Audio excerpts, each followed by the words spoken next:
আসসালামু আলাইকুম। আমি আরবি। আজকে আমি নিয়ে এসেছি আমার ডেইলি ব্লগ। আজকে আমি রান্না করব পাঙাশ মাছ ভুনা এবং ডাউল। পাঙাশ মাছ ভুনা এমনভাবে রান্না করব যাতে মাছে কোনো গন্ধই না থাকে। প্রথমে আমি তেলে একটু জিরা, তারপরে পেঁয়াজ, রসুন, কাঁচামরিচ এগুলো ভেজে নিব।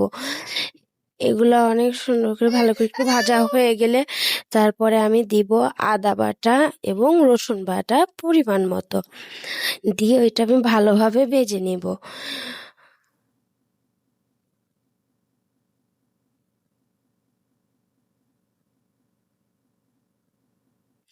ভালোভাবে ভাজা হয়ে গেলে দেন এখানে আরেকটু সময় রেখে দিতে হবে, নিচে লেগে যাবে। পরে ভালো করে নাড়াচাড়া করে আমি মশলাগুলো আস্তে আস্তে দিয়ে দেবো, একটু হলুদের গুঁড়া, মরিচের গুঁড়া এবং লবণ দিয়ে আমি আবার নাড়াচাড়া শুরু করে দিব।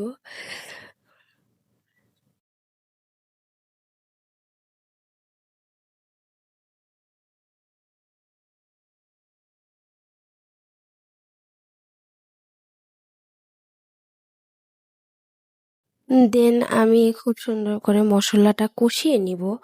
অনেকক্ষণ ধরে মশলাটা কষাতে হবে যাতে মশলার যে তেলটা আছে মশলাই হয়ে তেলটা উপরে ভেসে ওঠে।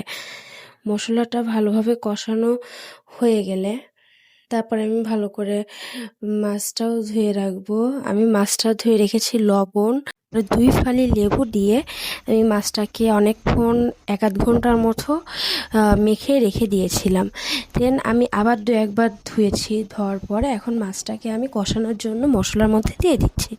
মাছটাকে আমি ভালোভাবে কষে নেওয়ার পরে মাছটাতে একটু পানি দিব। দেন আমার ছেলের কাছে চলে যাই, ওখানে খেলা করতেছিল, একটু ফোন দেখতেছিল, ওকে দেখে আবার আরেকটা ঘরে যাই। ঘরটা গোছানো লাগবে, ঘরটা গোছায় কোনো রকমভাবে রেখে দেব।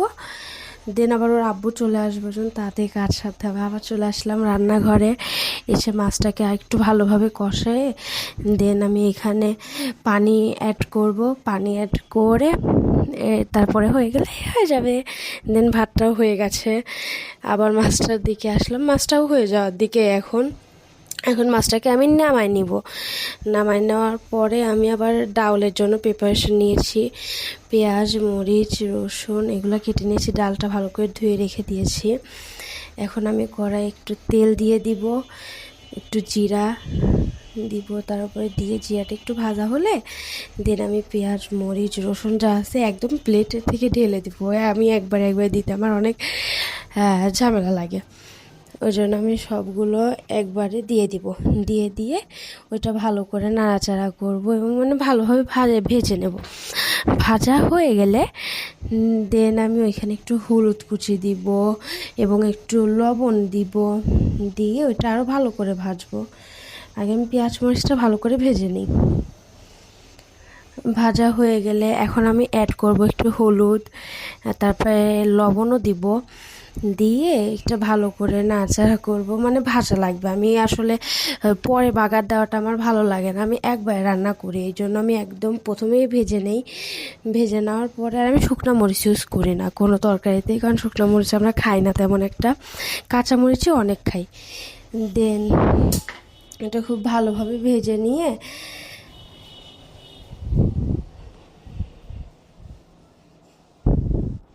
ভাজা হচ্ছে, এখনও ভাজতেছি আমি। ভাজা হয়ে এই তো বিলাইও যাচ্ছে, বিলাইটা এখানে সবসময় থাকে। ওইটা আমার লাউ গাছ আর মানি প্লান্ট আছে। দেন আমি আবার ভাজার কাজে চলে আসি, আমার ভাজি চলছেই, চলবেই। ভাজা হতে অনেক টাইম লাগে, নাইলে ওই যে হলুদ দিলে একটু লেগে যায়, তো হলুদ না দিলে আবার আমার কাছে কেমন যেন লাগে সাথে সাথে। দেন আমি মসুরের ডালটা দিয়ে দিব, ধোয়াটা দিয়ে ওইটা অনেকক্ষণ নাড়াচাড়া করবো যাতে ডাউলটাও ভাজা হয়, অনেকটা ভাজা হবে অনেকক্ষণই, মানে অনেকক্ষণই ভাজবো।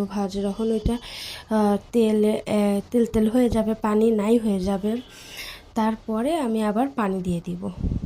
অনেক সময় মানে করতে গেলে অতটা টাইম লাগে না, যেমন ভিডিও দেখলে মানে আল্লাহ এত কাজ করছি এরকম আর কি।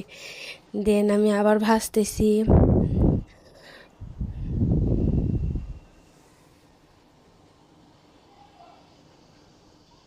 আমি এখন পানি অ্যাড করলাম।